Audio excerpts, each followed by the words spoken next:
సభాధ్యక్షుడు రాఘవేంద్రరావు గారు, వేదిక మీద ఉన్నటువంటి సహచరులు పెద్దలు, సభలో ఉన్నటువంటి వారందరికీ నమస్కారం. సరే, కొంచెం నుంచి పోతానే ఉన్నారు.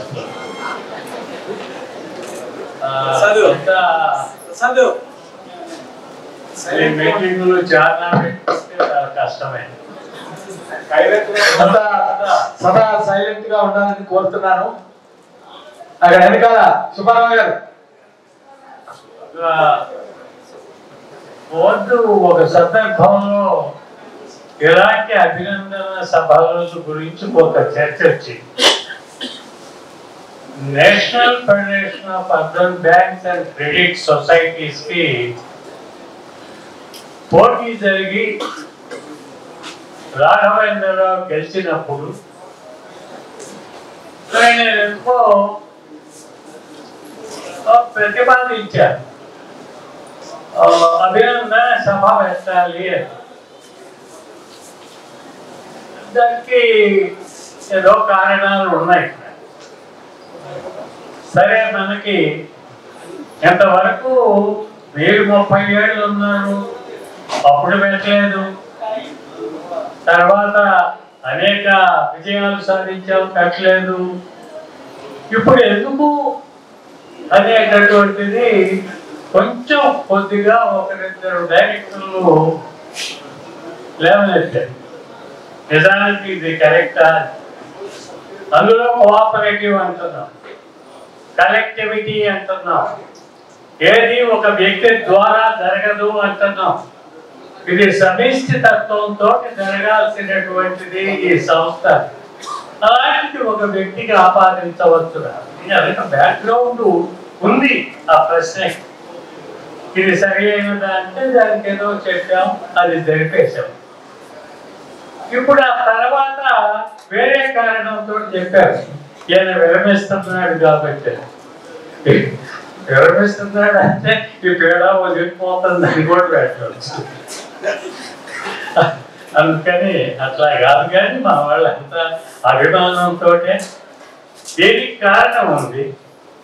అంటే ఆల్ ఇండియా నేషనల్ ప్రెసిడెంట్ గారు, అలాగే కర్ణాటక నుంచి మంత్రి గారు హెచ్కే పాటిల్ గారు, ఫెడరేషన్ వారు ఒకటి ఏర్పాటు చేశారు. అందుకని విజయవాడలో పెట్టారు. బ్యాంక్ ఎంప్లాయీస్ పాలకవర్గం అక్కడ చేశారు. సరే, అందుకని 3వది ఇక్కడ. దీంతో అయిపోతుంది. మరలా ఇంకొకటి ఉంది. ఫిబ్రవరి లో 110 సంవత్సరాలు ఈ బ్యాంకుకి. అది ఒక పెద్ద ఎత్తున జరగాలని అనుకుంటున్నాం. అది ఆ సంస్థల గురించి మేము ఆ రోజు చర్చించినప్పుడు ఫైనల్ గా బోర్డు అనుకున్నది ఏమిటంటే, విశాఖపట్నం కోఆపరేటివ్ బ్యాంకు యొక్క దాని ప్రత్యేకతల గురించి చాలా విషయాలు ప్రజల్లోకి వెళ్ళాలి. అందుకోసం ఈ అభినందన సభలు ఉపయోగపడాలి అనేటటువంటిది ఆలోచన. ఎంతవరకు బాగా జరిగిందో నాకు తెలియదు. అందరూ మనుషులను పొగిడేస్తున్నారు. దీనికి ప్రత్యేకతలు కొన్ని ఉన్నాయి. భారతదేశంలో ఉన్న 1547 ఎన్నో కోఆపరేటివ్ అర్బన్ బ్యాంకులు ఉంటే దీని యొక్క ప్రత్యేకతలు 3-4 ఉన్నాయి. ఇది ఏ ఒక్క కోఆపరేటివ్ అర్బన్ బ్యాంక్ ఈ దేశంలో లేదు. అవి వాటి గురించి చెప్పాలనుకున్నారు, ఎవరు చెప్పినట్లు లేదు. ఒకటి ప్రధానమైనది, ఈ బ్యాంకు అభివృద్ధిలో గతంలో ఏమిటంటే కోఆపరేటివ్ అర్బన్ బ్యాంక్ అంటే అప్పులు తీసుకునేవాళ్ళు సభ్యులుగా ఉండేవారు, డిపాజిటర్లను రాణించేవాళ్ళు కాదు. మొట్టమొదట అది బ్రేక్ చేసింది విశాఖపట్నం కోఆపరేటివ్ బ్యాంక్. వారి డబ్బులు ఉంటేనే మనం అప్పులు ఇవ్వగలుగుతున్నాం.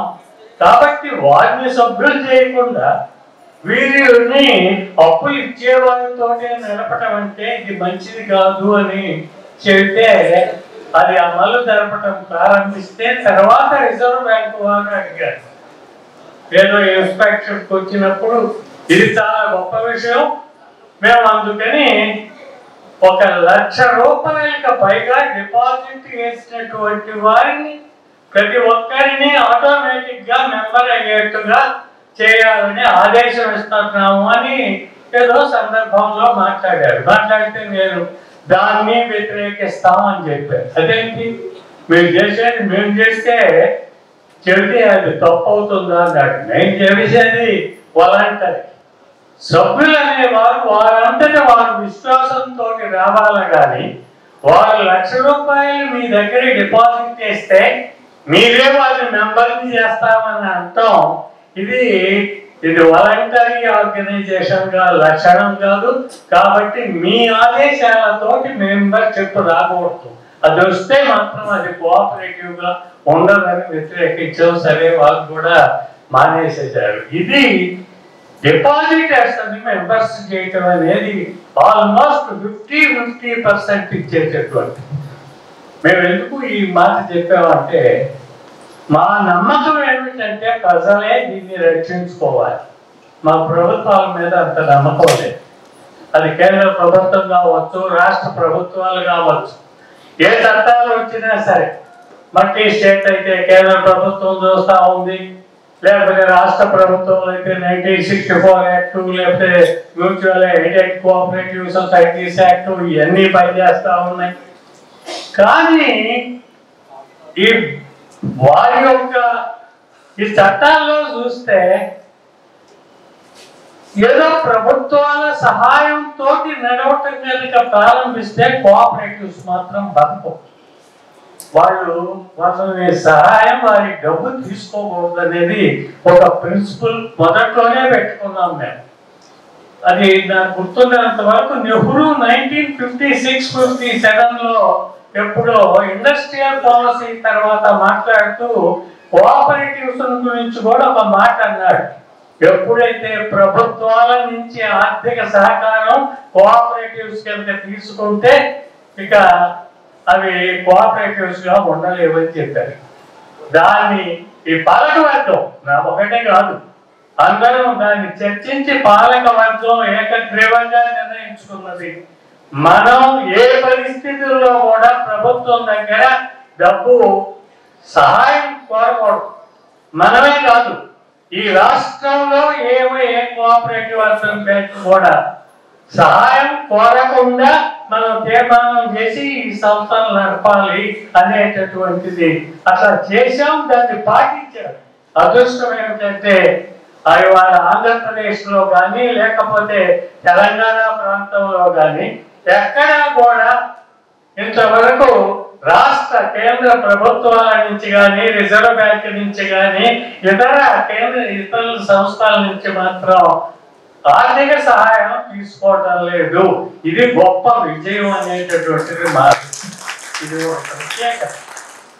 రెండవది కోఆపరేటివ్ విశాఖపట్నం కోఆపరేటివ్ బ్యాంక్ ఇంకొక ప్రత్యేకత ఏమిటంటే ఏ ఒక్కరికి డబ్బున్న వాళ్ళు అడుగుతూ ఉంటారు. కొంతమందికి 10 కోట్లు. నిజానికి ఈ బ్యాంక్ ఇప్పుడు ఏ ఒక్క ఇండస్ట్రీకైనా సరే 90 కోట్ల రూపాయలు అప్పు ఇచ్చేటటువంటి అవకాశం ఉంది రిజర్వ్ బ్యాంక్ లెక్క ప్రకారం. కానీ మేము ఎవరికి 30 కోట్ల కన్నా ఎక్కువ ఇవ్వటాలి. ఈ మధ్య కాలంలో అయితే ₹1,00,00,000 దాటి ఇచ్చేటటువంటిది 20% ఉన్నదాన్ని చివరికి 88%కి తీసుకొచ్చాం. అసలు చిన్న వాళ్ళకి ఇవ్వాలి కానీ 2 లక్షలు, 5 లక్షలు, 10 లక్షలు, 50 లక్షలు, 75 లక్షలు కూడా ఇవ్వండి. కానీ కోట్లు ఎందుకు ఇవ్వాలి? ఆ కోటీశ్వరులకి ఇంకొక చోటికి పంపనండి. మనం సామాన్య ప్రజల యొక్క జీవన ప్రమాణాలు పెంచాలంటే సామాన్య lower middle class poorer sections కోసం ఈ సంస్థ పనిచేయాలి. కాబట్టి ఆ కోటీశ్వరులకు ఇచ్చేది తగ్గించాలని అనుకున్నాం. ఇదొక ప్రత్యేకత. ఇలాంటి ప్రత్యేకతలు కొన్ని ఉన్నాయి. ఈ షేర్ క్యాపిటల్ కూడా ఏ ఒక్కరికి చైర్మన్ కావచ్చు, డైరెక్టర్ కావచ్చు, ఎంత ఒకవేళ 5-6 కోట్లు అప్పు తీసుకున్న వారైనా సరే వారికి 2 లక్షలు మాత్రమే షేర్ క్యాపిటల్.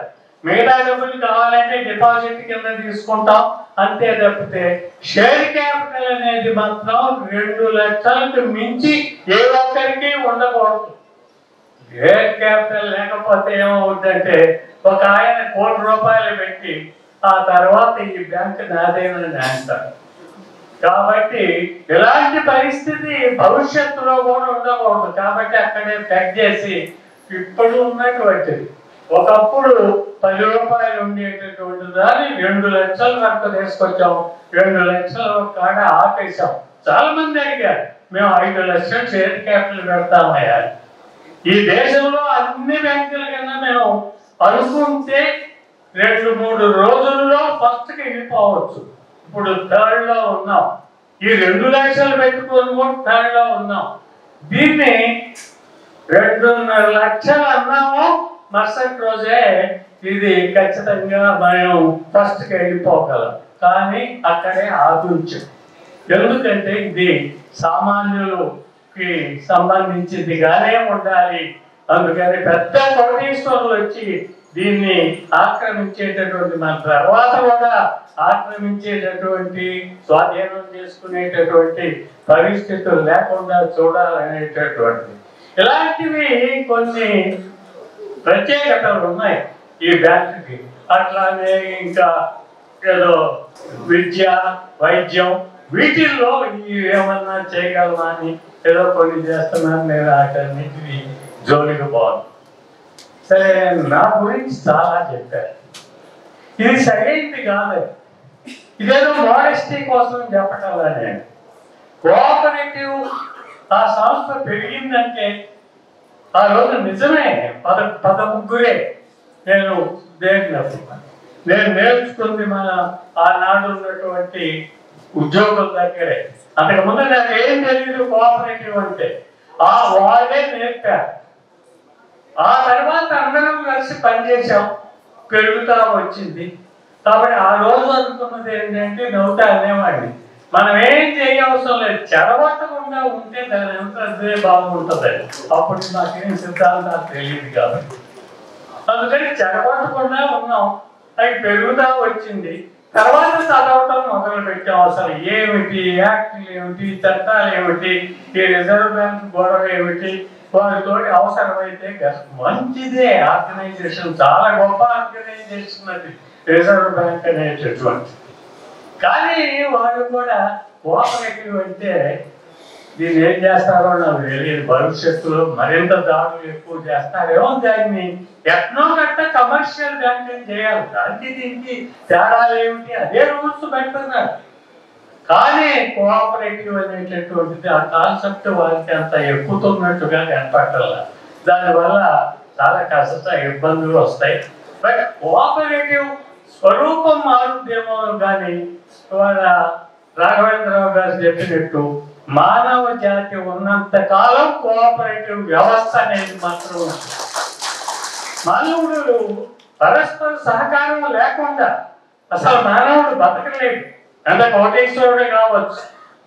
పాపం వాని ఆదాయం, అంబాజం ఈ మధ్య ఆవిడ పేర్లు బాగా వినపడుతున్నాయి కదా.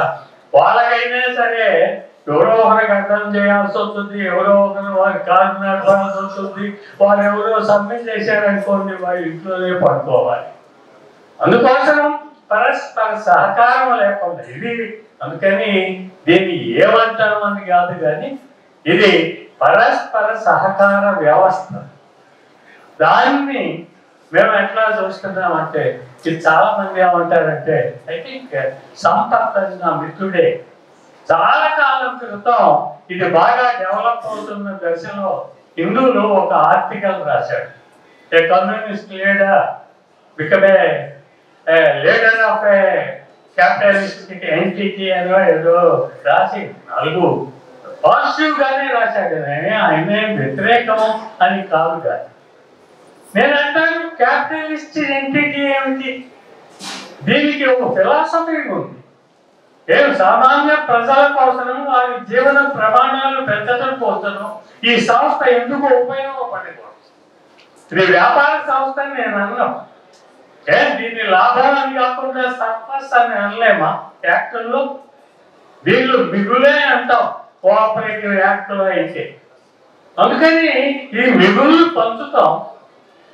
ఆ విధంగా ఆలోచించినప్పుడు ప్రజల సహకారం, డిపాజిట్లు వేస్తున్నారు, ఆ డిపాజిట్లనే అప్పులు ఇస్తున్నాం, సామాన్య ప్రజలకు ఇచ్చి చేస్తున్నాం. దీంట్లో గొడవ వ్యాపారం ఏంటండి? చాలా మంది అంటారు ఇది వ్యాపారం అని. వ్యాపారమే అయితే నేను దీనికి వచ్చే ఉండేవాడిని కావాలి. వ్యాపారం అనుకోని దిగేప్పుడు కూడా నాకు ఒక లక్ష్యం ఉంది. అందుకని అసలు ఆ లక్ష్యాన్ని ఇచ్చింది ఎవరు? అందుకని చాలా మంది అంటారు 40 ఏళ్ళు ఉన్నాడండి చాలా, అందుకని బ్యాంక్ డెవలప్ అయిపోయిందండి. నేనంటాను పాలక వర్గం ఐక్యంగా ఉండటం ఒకటి, రెండవది ఉద్యోగులంతా నిబంధనలతోటి పనిచేయటం, మూడవది దీని సభ్యులు కూడా వారి బాధ్యతలను ఎరిగి వారు కూడా బాగానే వారు చేసిన బాధ్యతలను వారు నిర్వర్తించటం. అందువల్ల ఇది పెరుగుతూ వచ్చింది. ఎంతమంది పని చేస్తే ఈ సంస్థ పెరిగితే ఇదంతా ఆంజనేయులు గొప్పతనం అంటే అంతకన్నా అబద్ధం ఏమో ఉండదు. ఇది కొంత రోల్ ఉంటుంది, వ్యక్తులుగా ఉండేటటువంటి ప్రాధాన్యత కొద్దిగా ఉండదా అంటే ఉంటుంది. కానీ మరీ అంత వ్యక్తి చుట్టే తిరిగితే ఇది మూలపడిపోయేది, వ్యక్తి కాదు. అందుకని ఇవాళ నేను చెప్పగలను, the composition of the board I can give a guarantee. ఇంకా మేము చచ్చిపోయిన తర్వాత కూడా ఇంకొక 15-20 సంవత్సరాల వరకు ఖచ్చితంగా ఈ బోర్డులో ఉన్నవారు 2-3 మార్పులు జరుగుతూ కూడా ఇంకొక 20-30 సంవత్సరాల వరకు ఖచ్చితంగా విశాఖపట్నం కోఆపరేటివ్ బ్యాంక్ మాత్రం ఇప్పుడు ఉండగా, వచ్చేవారు ఇంకొంచెం జాగ్రత్తగా కనుక ఆలోచిస్తే ఇంకొక 50 ఏళ్ల వరకు పోతుంది. నేను దాని రూపాలు మార్చవచ్చు, చట్టాలు మార్చవచ్చు, కానీ కోఆపరేటివ్ వ్యవస్థ అవసరమైతే ఒకసారి ఎప్పుడో రాఘవేంద్రరావుతో అన్నాను, మరీ ఆర్బీఐ దాడి చేస్తా ఉంది, కోఆపరేటివ్ లేకుండా చేస్తా ఉందంటే అన్నాను వారి లైసెన్స్ వారికి ఇచ్చేసి ఇప్పుడు 54 బ్రాంచెస్ ఉన్నాయి కదా, ఈ 54 బ్రాంచీల్ని ఏ బ్రాంచ్కి ఆ బ్రాంచ్ దానికి సొసైటీ అనేస్తాం. అన్ని ప్రాంతాల్లో ఉంటాయి, సొసైటీలుగా నడుస్తాయి. ఏళ్ళతోటి మాకు ఏంటంటే సంబంధం అసలు బాంధవ్యం ఎందుకు మనకి ఆర్బీఐ తోటి? వారికి అంత కష్టంగా ఉంటే కోఆపరేటివ్ అంటే మనం కోఆపరేటివ్ సంస్థగానే 54 ముక్కలు చేసి దీనికి మనం ఫెడరేషన్ గా ఉంచుతాం.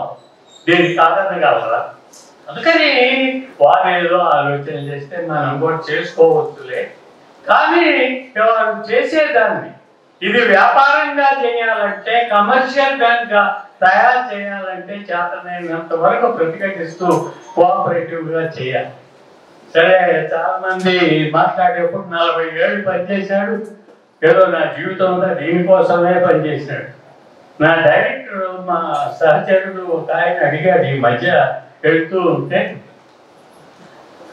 మీరు కమ్యూనిస్ట్ పార్టీలో పనిచేసి దానికి ప్రాముఖ్యత, దాన్ని మీకు సంతోషం కలిగించిందా, లేకపోతే దీంట్లో మీ ఎదుగుదలో పెరుగుదలో లేకపోతే పేరు ప్రఖ్యాతులు ఇవో నీకు సంతోషాన్ని కలిగిస్తున్నాయా? నేను కమ్యూనిస్ట్ పార్టీలోకి రాకుండా ఉంటే బహుశా దీంట్లోకి వచ్చేవాడిని కాదు అని చెప్పాను. నా ప్రాధాన్యత మాత్రం కమ్యూనిస్ట్ పార్టీ. వాస్తవానికి లెక్కేసుకున్నా కూడా ఎక్కువ సంవత్సరాలు అదే పనిచేశాను, ఎక్కువ టైం కమ్యూనిస్ట్ పార్టీ కోసమే పనిచేశాను, ఎక్కువ కనుక బహుశా కమ్యూనిస్టుగా ఉన్నందువల్లనే ఇది బాగా నడిపామేమో. అందుకని ఆ మాట అంటే కమ్యూనిస్టులు కానీ డైరెక్టర్లు అంతా తిరుగుబాటు చేశారు. చాలా మంది మేము కమ్యూనిస్టు కాని వారు సగం మంది దాకా ఉన్నారు. వాళ్ళందరినీ కలుపుకొనే పోతాను. అందరికన్నా మాకన్నా గొప్పతనం. ఇప్పుడు 40 సంవత్సరాల్లో ఏనాడు మొట్టమొదటిసారి ఎన్నికైన తర్వాత ఆ 3 ఏళ్ల తర్వాత నుంచి ఎన్నికలు వచ్చినప్పుడు మొట్టమొదట కాంగ్రెస్ పార్టీ తీర్మానం చేసింది. ఇంతవరకు 1916లో పుట్టే ఈ బ్యాంక్ డెవలప్ కాలేదు. ఈ కుర్రాళ్ళు ఎవరో వచ్చారు. ఆ వచ్చినప్పుడు 7 ఆ 7లో 4 కమ్యూనిస్టులు 3 ఓట్లు తెచ్చినటువంటి వారు మమ్మల్ని గెలిపించడానికి. అంతకు ముందు డైరెక్టర్గా ఉన్నవారు. నాకేం ఓట్లు లేవు. ఆ 3 తెచ్చినవి యూనివర్సిటీ ఏదో 2-3 ప్రొఫెసర్లు పనిచేస్తే మా సెక్రటరీ తర్వాత ఒక ఎంప్లాయీ చేసినటువంటి ఓట్ల వల్ల గెలిచాం. అవసరం అక్కడి నుంచి డెవలప్ అవుతూ వచ్చింది అనుకో. నేను ఎందుకు వారి గొప్పతనం 3 సంవత్సరాలు అయిన తర్వాత ద్రోణంరాజు గారు ఎవరైతే ఓడించాలని ప్రయత్నం చేశారో ఆయన సమావేశపరిచి కాంగ్రెస్ కార్యకర్తల్ని మనం పోటీ చేయవద్దని మొట్టమొదటి తీర్మానం చేశారు. ఆ తర్వాత తెలుగుదేశం వారు కొంచెం ప్రయత్నించబోయి మళ్ళా భారతం శ్రీరామమూర్తి గారు ఆ పెద్దలు చెప్పారు, అది బాగా డెవలప్ అవుతుంది, మీరు చెడగొట్టద్దు అని. ఆయన తెలుగుదేశం తరఫున ఎంపీగా ఉండి ఆయన చంద్రబాబు నాయుడు గారికి ప్రత్యేకంగా చెప్పిన తర్వాత వారు పోటీ చేయటం మానేశారు. ఆ తర్వాత ఏ పార్టీ కూడా పోటీ చేయదలుచుకోరు. బాగా డెవలప్ అవుతుంది మన రాష్ట్రం.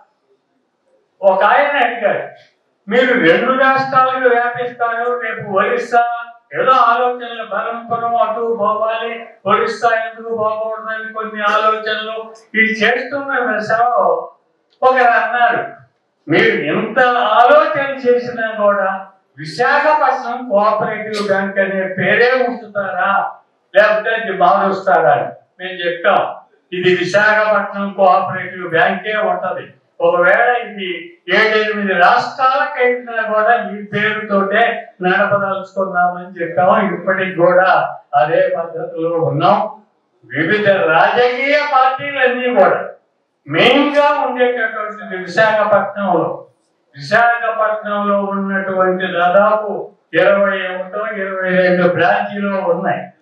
ఆ 22 బ్రాంచీలలోనే ఇవాళ డిపాజిట్స్ కానీ లోన్స్ కానీ, డిపాజిట్స్ అయితే ఐ థింక్ 87% ఎంతో, లోన్స్ అయితే 76% అంతా.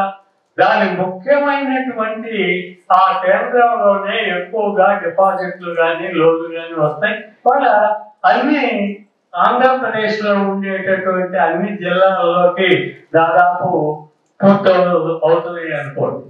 అందుకని మేము మనం చేసేది మిగతా రాజకీయ పార్టీలు వారు వ్యవహరించిన తీరు వల్ల కూడా ఈ బ్యాంకు అభివృద్ధి చెందుతుంది. వారి గొప్పతనాన్ని మనం అంగీకరిస్తామా లేదా?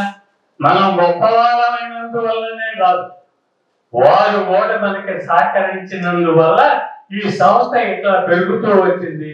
ఎప్పుడూ ఈ బోర్డు ఐక్యంగా ఉంటూ వచ్చింది. వివిధ రాజకీయ అభిప్రాయాలు కలిగిన వారు, ఏ రాజకీయ అభిప్రాయాలు లేని వారు కూడా ఉన్నారు.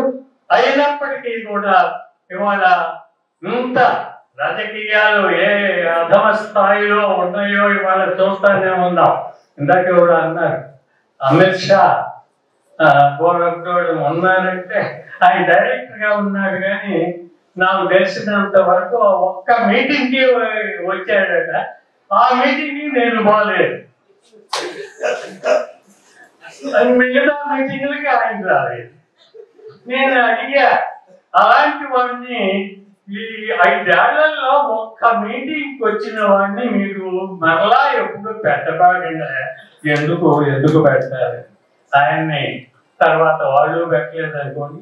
ఇప్పుడు ఏదో ఆయన కోఆపరేటివ్ గురించి ఇప్పుడు ఏదో చేస్తున్నాడు, చదివితే నాకైతే మర్చిపోయింది. ఆయన కోఆపరేటివ్ ని బాగా ధ్వంసం చేయగలదు అనేది నేను విశ్వసిస్తున్నాను. మరి మా బోర్డు మెంబర్లు చదివాను నాకు తెలియదు. ఆయన ఇదేదో చాలా గొప్పగా చేస్తున్నాడని చాలా మంది అనుకుంటున్నారు, కానీ ఆయన ప్రైమరీ అగ్రికల్చర్ కోఆపరేటివ్ సొసైటీస్ ని అసలు మన కాన్స్టిట్యూషన్ లో కోఆపరేటివ్ అనేది స్టేట్ సబ్జెక్ట్, సెంట్రల్ సబ్జెక్టు కాదు, కాంకరెంట్ సబ్జెక్టు కూడా కాదు. ఈ సబ్జెక్ట్ మీద రెండు కేంద్రం రాష్ట్రం కూడా రెండు చట్టాలు చేయాల్సిన అవసరం లేదు. కోఆపరేటివ్ 2-3 రాష్ట్రాలకు వస్తే అప్పుడు multi state cooperative societies act apply అవుతుంది. కానీ మెయిన్గా ఇది స్టేట్ సబ్జెక్ట్. స్టేట్ లో ఉన్నటువంటి నేను వారికి పంపించిన ఒక ఏదో ఎజెండా చూశాను. మన ఆర్సిఎస్ఎల్కి వారికి రిజిస్టర్ ఆఫ్ కోఆపరేటివ్ సొసైటీస్ వారికి పంపించారు. ఆ ఎజెండా చూస్తే ఎట్లా ఉందంటే మేము చెప్పినట్టు ఎత్తారా తస్తారా అన్నట్టుంది. ఏ పనులు చేయాలో రాశారు ఎజెండాలోనే, వీళ్ళు చర్చించడం కాదు. కనీసం ఆ రిజిస్ట్రార్లు లేకపోతే అక్కడ కోఆపరేటివ్ మినిస్టర్లు రాష్ట్రాల వారితోటి ఏమీ సంప్రదించకుండానే కోఆపరేటివ్ వ్యవస్థని ఏ విధంగా మార్చాలో కేంద్ర ప్రభుత్వమే నిర్ణయించడం ప్రారంభిస్తే వారు నిర్మించేది మాత్రం కోఆపరేటివ్ గా ఉండదు. అందుకని వస్తున్నటువంటి ప్రమాదాలను కూడా గుర్తించాలి. ఏదో స్టేటస్ అనుకొని ఉండదలుచుకున్న వారు లాభం. నేను విజ్ఞప్తి చేసేది విశాఖపట్నం కోఆపరేటివ్ బ్యాంక్ దాని యొక్క కోఆపరేటివ్ ప్రిన్సిపల్స్ వాటికి కట్టుబడి ఉన్నది కాబట్టి అది పెరుగుతూ వచ్చింది. ఇవాళ కొన్ని క్యూబా అలాగే లాటిన్ అమెరికన్ కంట్రీస్ లో పెద్ద డిస్కషన్ జరుగుతా ఉంది. వారు సోషలిజం ఒక ఆయన ఇంకా చాలా వరకు వెళ్ళారనుకోండి, నేను అంతవరకు బాగు. కానీ సోషలిజం వైపు పోవడానికి ఇది ఒక స్టెప్ అని ఒక తేలిక విషయం చెప్పారు. లాటిన్ అమెరికన్ కంట్రీస్ ఇవాళ దాని మీద ప్రత్యేకంగా దృష్టి పెట్టి కోఆపరేటివ్స్ ని అవసరాన్ని గురించి గుర్తిస్తున్నాయి. కోఆపరేటివ్స్ ని వారే కాదు, ఐక్యరాజ్య సమితి ఇది రెండోసారి అంతర్జాతీయ సంవత్సరంగా 2025 ప్రకటించడం. మొదటిసారి 2012లో ప్రకటించారు. మరలా 2025లో ఎందుకు ప్రకటించాల్సి వచ్చింది? ఇవాటికి కూడా it is not a better society అనే నిర్ధారణకు వచ్చాయి. ఆ రోజుల్లో ఏం చెప్పారంటే, ఆ రోజుల్లో స్పష్టంగా చెప్పారు తారతమ్యాలు. ఒక దేశానికి ఒక దేశంలో ఉండేటువంటి ఆర్థిక పరిస్థితులు చూస్తే చాలా తేడాలు ఉంటాయి. అట్లానే ప్రతి దేశంలో కూడా అట్లానే తేడాలు ఉంటున్నాయి. ఈ ఆర్థిక అసమానతలను తగ్గించడానికి కొంతైనా కోఆపరేటివ్స్ ఉపయోగపడతాయని 2012లోనే చెప్పారు. ఆ తర్వాత ఇవాళ మళ్ళా 2025 అప్పుడు కూడా బెటర్ సొసైటీ రావాలంటే మాత్రం కోఆపరేటివ్ సొసైటీస్ రావాలి. అంటే ప్రజల మధ్య సహకారం. ఈసారి పీస్ కూడా కలిపారు. యుద్ధాలకి అన్ని జరుగుతూ ఉన్నాయి కదా, దాన్ని కూడా దృష్టిలో పెట్టుకొని ప్రత్యేకంగా పీస్ శాంతి దీని కూడా ఉపయోగపడే అట్లానే ఎన్విరాన్మెంట్ వీటిలో కూడా కోఆపరేటివ్స్ పనిచేయాలని కోరుతూ వచ్చారు. అందుకని నేను మనవి చేసేది ఇది వ్యక్తుల వల్ల జరిగేది కాదు, సమిష్టిగా పనిచేసినందువల్ల.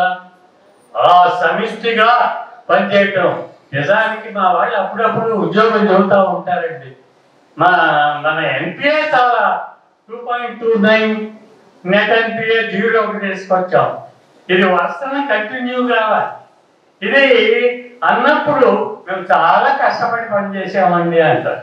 వీళ్ళు చాలా కష్టపడకపోయినా కూడా నాకు గుర్తున్నంత వరకు 92% బారోయర్స్ 92 నుంచి 94 మధ్య శాతం వారంతటి వారే సక్రమంగా అప్పులు తీసుకున్న వారంతా ఈ బ్యాంకు కట్టేస్తున్నారు. వాళ్ళు అప్పులు తీసుకుంటే నిబద్ధతతోటి. అందుకని సభ్యుల యొక్క నిబద్ధత వల్ల ఇది బతుకుతుందనేది గుర్తుంచుకుంటే మనం ఎంత కష్టపడేది కూడా వసూళ్ళు అనేటటువంటి 6-7% వరకే మనం చేస్తుంది. 557 పైగా ఈ 23 పాలక వర్గం వీళ్ళంతా మేము చాలా కష్టపడి ఎరగబడిపోతున్నాం అనేది చేసేది ఆ వసూళ్ల వ్యవహారంలో మాది ఎంత భాగం అంటే ఇంత ఉండదు. అది ఐ థింక్ 1,20,000 అకౌంట్లో ఎంతో ఉన్నాయి లోన్స్. 1,30,000 1,30,000 మంది అప్పులు తీసుకున్నటువంటి అకౌంట్స్ ఉన్నాయి. వాటికి మన I think last 2 days back ఎప్పుడో చూశారు. ఈ 1,30,000 మంది అకౌంట్ అంటే దీంట్లో 4-3 అకౌంట్లు ఒక్కొక్కరు తీసుకొని ఉండొచ్చు, ఒకరే తీసుకొని ఉండొచ్చు. ఏదైనా 50-60,000 మంది ఉంటారు.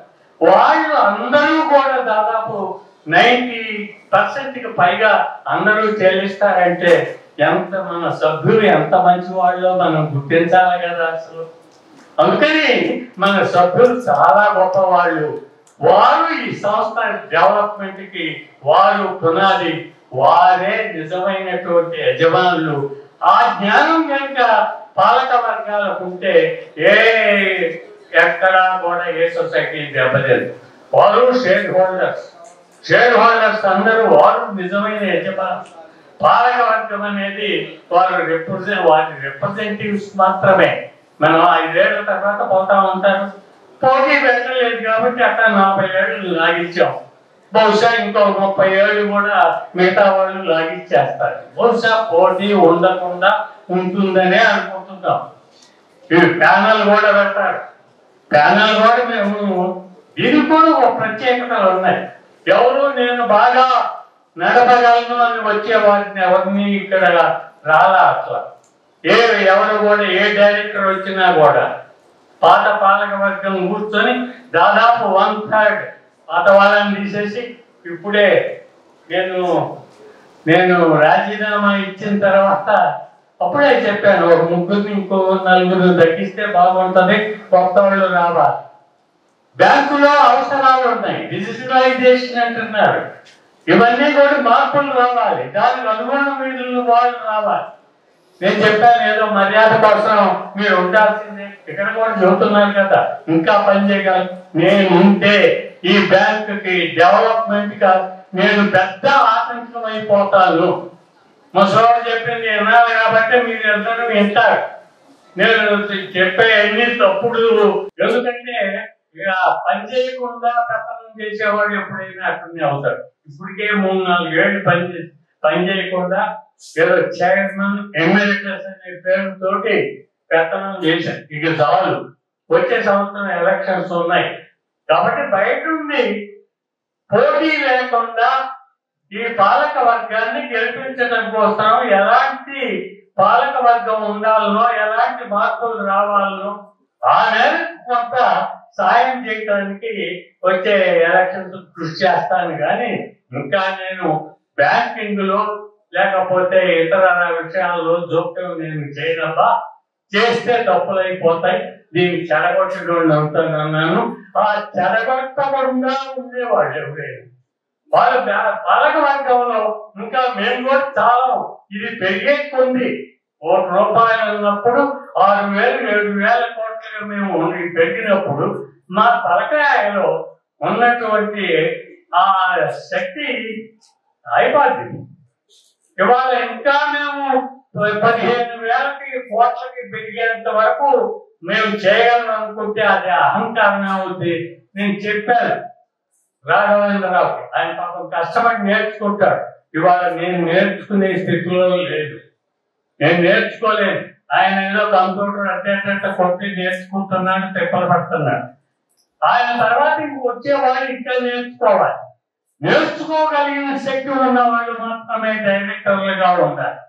నేర్చుకోలేని దశ రాగానే వాళ్ళు మర్యాదగా తప్పుకుంటే మంచిది, లేకపోతే తప్పించుకోవాలి. మనం అన్నా తప్పించాలి. ఇది ఈ విధంగా చేసినప్పుడు పాలక వర్గంలో మార్పు రావాలి. ఉద్యోగుల్లో కూడా ఇదేదో ఉద్యోగం అనుకోవచ్చు, ఇది సామాన్య ప్రజల కోసం మనం చేస్తున్నాం. ఈ సంస్థ ద్వారా మనం వారి యొక్క జీవన ప్రమాణాలు పెంచాలి. ఎవరో చెబుతా ఉంటారు ఇది నో యువర్ కస్టమర్, నేను దాన్ని పక్కన పెట్టండి. నేను అంటాను నో యువర్ మెంబర్. ఆ మెంబర్ కి ఎంతమంది పిల్లలు, వాళ్ళంతా వాళ్ళ కుటుంబంలో ఎంతమంది ఆదాయం ఎంత, అవన్నీ మనం లోనించేప్పుడు ఎటు సేకరిస్తాం కదా. ఇంకొంచెం వివరంగా సేకరించండి. వాళ్ళ అంతా వివరాలన్నీ వచ్చినప్పుడు మన డిపాజిటర్స్ యొక్క వివరాలు మన దగ్గర ఉన్నాయి, మన లోనర్స్ వివరాలు మన దగ్గర ఉన్నాయి. వీళ్ళే ప్రధానంగా ఒకరికొకరు సహాయం చేసేట్టుగా మనం చేస్తున్నాం. కాబట్టి ఈ డిపాజిటర్స్ ని కొంచెం చైతన్యపరిచి అతి చాలా తక్కువ స్థాయిలో ఉండేటటువంటి వారు బహుశా 25% 20% అవుతారు. మీరు 80%. ఈ 80% ఆ 20% యొక్క జీవన స్థాయిని పెంచేందుకు మనం ఎందుకు కృషి చేయకూడదు అనేటటువంటి ఆ భావం నుంచి దానికి కనుక మన ఉద్యోగులు కూడా ఆ లక్ష్యంతో ప్రజలకు మనం సేవ చేస్తున్నాం, వారి యొక్క జీవన ప్రమాణాలు పెంచుతున్నాం అది కనుక అనుకుంటే ఆ విధంగా వారి ఆరోగ్యాలు బాగుపడతాయి. అందుకనే మిగతా ఉండేటటువంటి కొన్ని బ్యాంకులు నాకు తెలుసు. ఆ బ్యాంకుల్లో కింద వాళ్ళకి పై స్థాయిలో ఉండే సిఇఓ గారికి ఉండేటటువంటి తారతమ్యాలు చాలా అమెరికాలో ఉన్నట్టుగా ఎక్కడ కూడా మొదలు పెట్టారు. ఎక్కడ ఈ బ్యాంకులో అట్లా లేదు. అదొక ఫిలాసఫీయే పెట్టాం. I think 6 or 7% lowest person attender కావచ్చు, ఇంకా తక్కువ స్థాయి ఏదన్నా ఉంటే ఆయనకి ఇచ్చే జీతానికి హైయెస్ట్ గా ఉండే సిఇఓకి ఇచ్చే జీతానికి 7 రెట్లు కన్నా 6-7 రెట్లు ఆ మధ్యనే ఉంటుంది ఇక్కడ. అందుకని మన సెక్రటరీ గారు కొంచెం మా సెక్రటరీ ఇబ్బంది. ఆయన ఇంకొక బ్యాంకుకి వెళ్తే ఖచ్చితంగా ఆయనకి 2-3 లక్షలు ఇస్తారు. కానీ ఆయన ఏదో 1,20,000 వచ్చినట్టు ఉన్నాడు అంతే. ఆయన పోగదు. కానీ సేవ చేయాలనుకునే దృక్పథం ఉండేవాళ్ళు ఎంతో కొంత సేవ చేయాలనుకునేటటువంటి దృక్పథాన్ని మన ఉద్యోగులు కూడా అలవర్చుకున్నప్పుడే ఈ లక్ష్యాలన్నీ నెరవేరుతాయి. ఇదంతా కూడా బహుశా నా వరకు నేను మిగతా వాళ్ళ సంగతి నేను చెప్పలేదు. అట్లానే దేనికి తెలియంది కాదు. నేను రాఘవేంద్రరావు కమ్యూనిస్టే, అట్లానే నాని జేవి సత్యనారాయణ మూర్తి కమ్యూనిస్టే. వాళ్ళు ఇంకా అంత మరి కాదే కమ్యూనిస్ట్ అందరూ కార్పొరేటర్ గా కమ్యూనిస్ట్ పార్టీ తరఫున గెలిచాడు. ఆయన పేరు చెప్పకపోతే ఆయన కోపం వస్తుంది స్టాలిన్. అందుకని ఆయన కమ్యూనిస్ట్ ఉన్నారు. కమ్యూనిస్టులు గణనీయమైన సంఖ్యలోనే ఉన్నారు. ఇంకా అవసరమైతే ఈ సంఖ్యను తగ్గించుకుంటాం. కానీ మిగతా వాళ్ళైనా వచ్చినటువంటి వారు ఈ లక్ష్యాలకు భిన్నంగా ఉండకూడదు. అంటే కమ్యూనిస్టు లక్ష్యాలు కాదు నేను చెప్పేది. సామాన్య ప్రజల యొక్క జీవన ప్రమాణాలు పెంచేటటువంటి కోఆపరేటివ్ వ్యవస్థ కోసం పనిచేసేటటువంటి వారిని డైరెక్టర్లుగా ఎంపిక చేసుకుంటున్నాం. మేము అది కూడా ఒక ప్రిన్సిపల్ గా పెట్టుకున్నాం. దాదాపు 50-50 లాగా ఉండాలి. అందరూ కమ్యూనిస్టులు అయితే నాకు తెలుసు, అనుభవం కూడా ఉంది. ఆంధ్రప్రదేశ్ లోనే ఉంది. నెల్లూరు బ్యాంక్ మాకన్నా పెద్దగా పుట్టింది. వాళ్ళు ఎప్పుడు కమ్యూనిస్టులే, అందరూ కమ్యూనిస్టులుగానే ఉంటారు. మాకన్నా విశాఖపట్నం కోఆపరేటివ్ బ్యాంక్ 1983లో మా దానికన్నా చాలా పెద్దది నెల్లూరు కోఆపరేటివ్ బ్యాంక్. ఎప్పుడూ అక్కడనే ఉంది. మేము మాత్రం వాళ్ళని దాటి 10 రెట్లు పెరిగిపోయాం. నాకు వాళ్ళని చూసిన తర్వాత అనిపించింది అందరూ కమ్యూనిస్టులే కనుక డైరెక్టర్లుగా ఉంటే ఇది పెరగదు అని. అందుకని సగం మందిని ఈ కమిటెడ్ గా ఉండేవాళ్ళని, అందుకనే కమిటెడ్ గా ఉండటం అనేది ఉండాలి. దానికి కమ్యూనిస్ట్ పార్టీ బహుశా నేను మంచిగా చేశాను అనుకుంటే, తప్పులేమన్నా చేశానంటే నా సొంతం. మంచిగా చేసినవన్నీ కూడా నేను అనుసరించినటువంటి ఆ కమ్యూనిస్ట్ పార్టీకే చెందుతాయని అనుకుంటున్నాను. నేను ఆ కమ్యూనిస్టుగా ఉన్నందువల్లనే దీంట్లో కూడా నిజాయితీగా పనిచేయగలిగానని అనుకుంటున్నాను. మిగతా వాళ్ళంతా వారు అది లక్ష్యాలతో ఈ బ్యాంకుకి ఏ లక్ష్యాలు అయితే ఉన్నాయో దానికి ఆ నిజాయితీగా దీన్ని పటిష్టం చేయడానికి వ్యాప్తి చెందడానికి పనిచేశారు కాబట్టి దీన్ని ఉద్యోగులంతా అంగీకరించారు కాబట్టి ఆ విధంగా ఈ బ్యాంకు డెవలప్ అవుతూ ఉంది. భవిష్యత్తులో కూడా దీని విస్తరణకి అందరూ తోడ్పడతారని ఆశిస్తూ మీ దగ్గర సెలవు తీసుకుంటున్నాను.